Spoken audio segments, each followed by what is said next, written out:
C'est toujours un réel plaisir, mesdames et messieurs, d'être parmi vous dans cette nouvelle édition, même en ces temps pluvieux. Je vous invite à suivre cette édition jusqu'à son terme. À la une de l'actualité, le cyclone Gézani devrait ressortir dans le canal du Mozambique entre Maintiran et Murundave cet après-midi ou dans la nuit.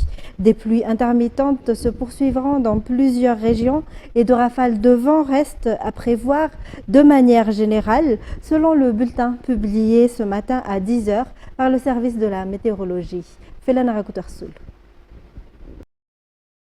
À 9 h du matin, le centre du cyclone Gézani se trouvait dans la commune de Kiranmen, district de Fenouarive-Bay, selon le bulletin publié à 10 h par le service météorologique. Son intensité a continuellement diminué. Les vents qui l'accompagnent atteignent 45 km/h avec des rafales pouvant aller jusqu'à 60 km/h par moment. Il se déplace vers l'ouest, légèrement vers le sud-ouest, à une vitesse de 26 km/h. Il devrait ressortir dans le canal de Mozambique entre Maintiran et Murundave cet après-midi ou dans la nuit. Des pluies intermittentes persisteront dans plusieurs régions et des vents forts resteront possibles de manière générale. Toutefois, il est à noter que la menace directe a désormais diminué. Le service météorologique appelle les usagers de la mer entre Bessalamp et Murumbe à ne pas prendre le large en raison de la forte perturbation des conditions météorologiques. Il exhorte également la population à suivre strictement les consignes émises par les autorités compétentes.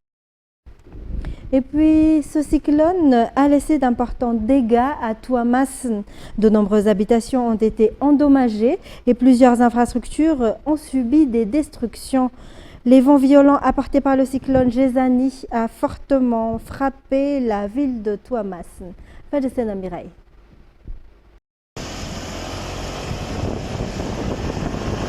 Le cyclone Gézani a complètement ravagé Tuamasin lors de son passage. De nombreux foyers ont vu leurs maisons endommagées. Beaucoup de toitures ont été arrachées par la violence des vents. Les biens à l'intérieur des habitations ont également subi d'importants dégâts. Certains habitants ont dû se réfugier sous des tables pour se protéger face à la destruction de leurs maisons, même lorsqu'ils vivaient dans des zones en hauteur.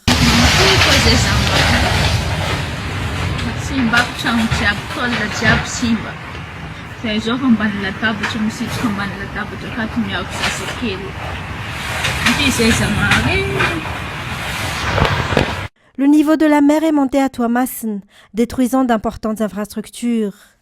Les routes sont jonchées d'arbres déracinés à la suite du passage du cyclone Gézani.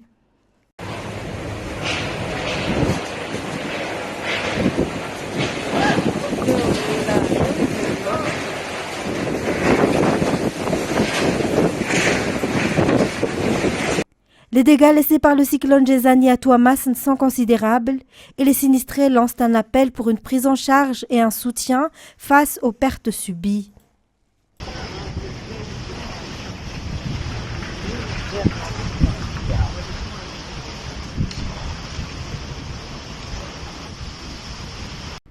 Toujours dans ce contexte, 9 décès ont déjà été enregistrés à Tuamasin après le passage de ce cyclone hier. Selon le rapport publié par le BNGRC à 8 h du matin, 1379 personnes ont été déplacées. Les détails. Le cyclone Gézani a complètement dévasté la ville de Tuamasin. Selon un bilan provisoire publié à 8 h du matin, 9 personnes ont perdu la vie. 19 ont été blessés, 19 personnes se retrouvent sans abri et 1379 ont été déplacés. 17 sites d'hébergement ont été préparés à l'avance pour accueillir les sinistrés. Le Chanpuknula Dabatujazak pour la région Alochamangour, les EPP et LTP à Manzakanjin, à l'ANS Ampeflou, au bureau du Fuktani Anuzatu Antsnanana 1, ainsi que le bureau du Fuktan Danuspajana Antsnanana 1 pour la région d'Analamang. À Tuamasin 1, les sinistrés sont accueillis au foyer Canada, au CJST Tuamasin, sur le site FJKM Ziuna Salazamay, au site Verri, au site Tanamburzan, au site Impasse Mazav et au site Amboulmadink. À Bricaville, les sinistrés sont hébergés au bureau de la commune, au collège Saint-Paul et au Chanpuknulna de Bricaville. À Fenorivu Atsinanen, ils ont été installés au site à Pasputs et à l'EPP Saavoul. 8 districts et 4 régions, Atsinanen, Analamang, Analanzruf et Alochamangur, ont été touchés par le cyclone Gézani. La région d'Analamang est actuellement en alerte rouge en raison du danger lié au passage du cyclone Gézani. Les cours sont suspendus et les employés ne travaillent pas. Pourtant, certaines personnes continuent de sortir de chez elles. Le temps peut sembler calme, mais la situation peut se détériorer à tout moment. Les détails. La Draine Analamang a publié hier un communiqué annonçant la suspension des cours pour aujourd'hui. Le ministère du Travail a également déclaré que les employés, qu'ils soient du secteur public ou privé, ne travaillent pas. Il ne s'agit pas d'un simple refus de travailler ou d'étudier, mais d'une mesure visant à préserver des vies humaines. En cas d'alerte rouge, les habitants concernés ne doivent plus quitter leur domicile. On peut penser qu'il ne pleut pas encore ou qu'il n'y a pas de vent. Pourtant, s'agissant d'un cyclone, les conditions météorologiques peuvent changer en une seconde. Des vents violents pouvant arracher des toitures, déraciner des arbres, faire tomber des poteaux électriques, voire provoquer une montée soudaine des eaux à cause de canalisations endommagées. Dans ces moments-là, les secours ne pourront pas intervenir rapidement. Les autorités ne déclenchent pas l'alerte rouge une fois la catastrophe arrivée, mais à titre préventif. Chaque foyer doit donc respecter strictement ces consignes. Seuls les services essentiels sont autorisés à rester ouverts. Et plusieurs communes d'Antananarivo et de ses environs sont concernées par l'alerte jaune relative à la montée des eaux émise par la PIPA ce matin. Les rivières Sissoni, Ekoup et Mambe devraient connaître une hausse de leur niveau au cours des prochaines 24 heures. Jean-Claude Adjamalal. La PIPA a émis ce matin à 9h30 une alerte jaune concernant la montée des eaux dans la plaine d'Antananarivo. Ces dernières 24 heures, le niveau de la rivière Sissoni à la station de référence d'Ajamasn a augmenté de 0,91 mètres. Le niveau de l'Ikoupa, quant à elle, a augmenté de 0,20 mètres. Cette montée se poursuivra ces dernières 24 heures. Plusieurs communes d'Antananarivo et de ses environs sont concernées, notamment Antananarivo-Rinvuich, Tiafa, Andjuibe Ansaadit, Pungatar, Antanetkeli Ambuzuk, Alatsinen Ambaza, Ampaichus, Sualandi, Ampanefi, Suaven, Anusatu Anjefan, Ampitatafk, Ambavatukan, Fenorivo, Itosi, Ambuchumanzak, Fiadanan, Masenjai, Ambumanambul, Ambuizanak, Alasur, Ankarobatu, Tanzumbatu. Yarnarivo, Sabutinamean, Ankadkeli Ilafi, Ambuibao Anteiruk et Alatamati. L'approvisionnement en électricité a été suspendu à Nzuzurbe et Mazakanjin selon le communiqué publié par la JIRAMA afin d'éviter tout danger éventuel. La production d'électricité provenant d'un décalec a également été interrompue en raison de l'obstruction des canaux causée par les fortes pluies enregistrées depuis hier. Les machines seront remises en service une fois les travaux de nettoyage achevés. Toujours selon les explications, des perturbations dans la distribution d'électricité sont actuellement constatées. Dans un tout autre sujet, 11 février 1975, 11 février 2026, cela fait 51 ans aujourd'hui, le décès du général Richard Atimanjav, survenu à Muzatouv, Mbundi.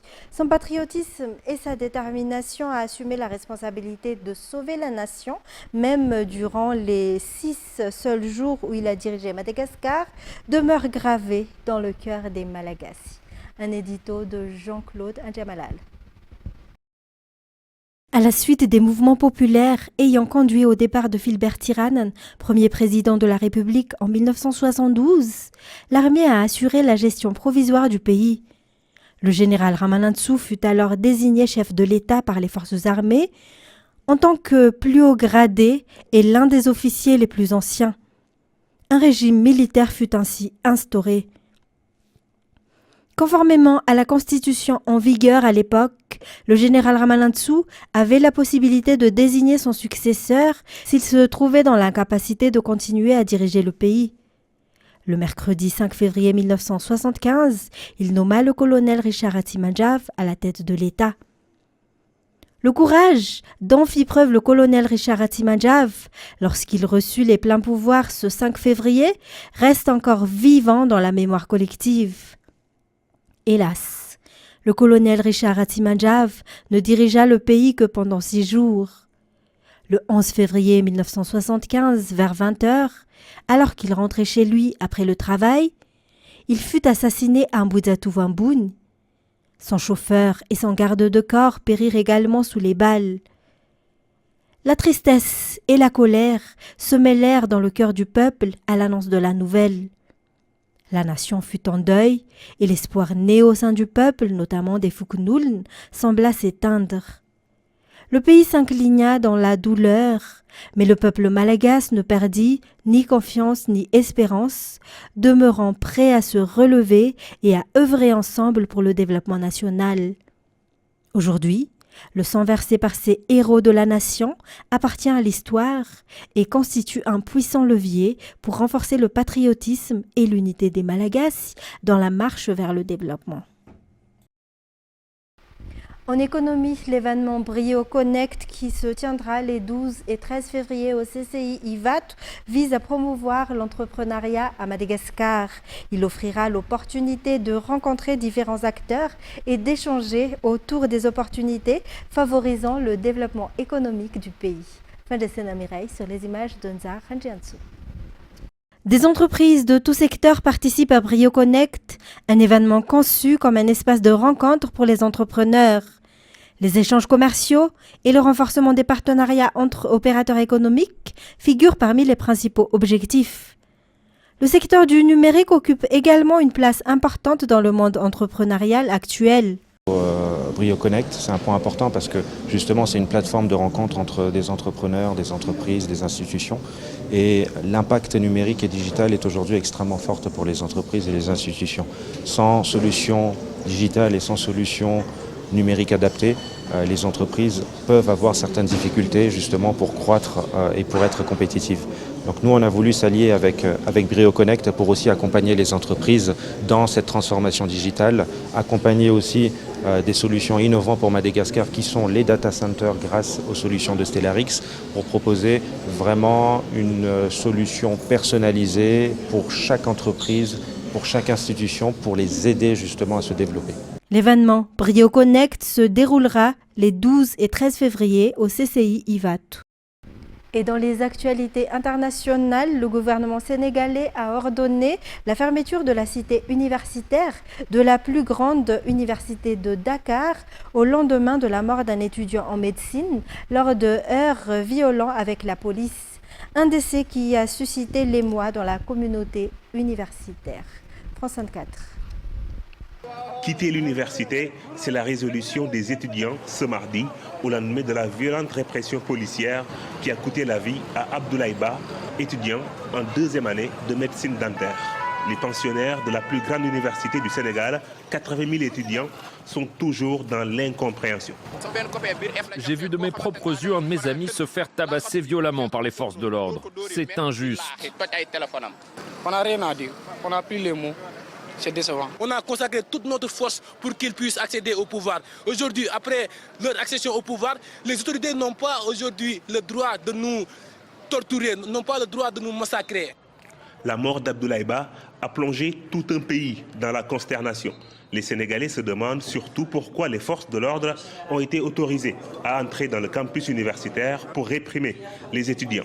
Face à la presse, le ministre de l'Intérieur a projeté des vidéos montrant des étudiants avec des armes blanches et des cocktails Molotov. Des renseignements précis montrant que certaines personnes allaient s'en prendre aux infrastructures du campus social et un début de destruction du restaurant Self a été opéré. Il faut bien qu'on s'entende. Sur le terrain, il y a eu des actes de violence qu'on a constatés de part et d'autre. Et des actes qu'on a vus émanant des forces de défense et de sécurité. En tant qu'autorité supérieure, c'est des actes que je ne peux pas cautionner. Cela fait de longs mois que les étudiants de l'université Cheikh Anta Diop de Dakar sont en désaccord avec le ministère de l'Enseignement supérieur sur le système d'attribution des bourses. L'opposition fustige la passivité du gouvernement. La violence exercée sur les étudiants, dont le seul tort est de réclamer le paiement de leurs bourses pour espérer pouvoir étudier dans des conditions même minimales de réussite, cette violence est donc impardonnable. La colère des étudiants s'est également propagée dans d'autres universités publiques du pays. C'est le cas de l'université de Saint-Louis dans le nord ou encore l'université de Ziguinchor dans le sud. L'Arctique se réchauffe 4 fois plus vite que le reste du monde, avec des températures records supérieures à 4,9 degrés à la normale. Le Groenland voit ses traditions changer. France 24.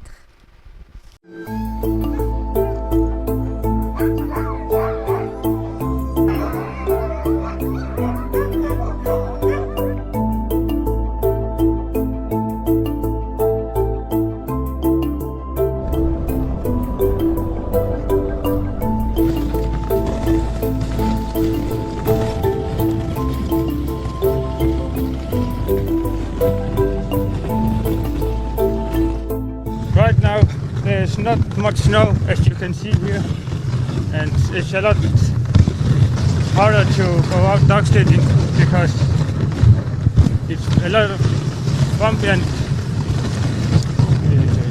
we cannot go to places like we used to do this year.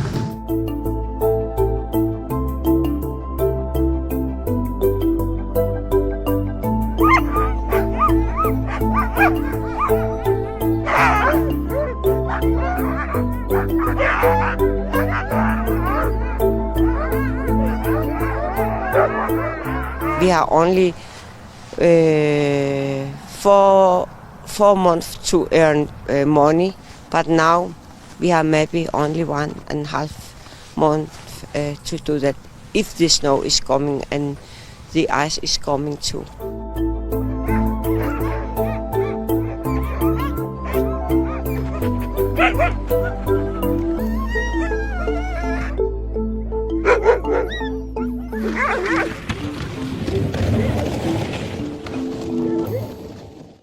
Et c'est ce qui a mis un terme à cette édition. Mesdames et messieurs, merci à vous de l'avoir suivi. Au revoir et restez prudents.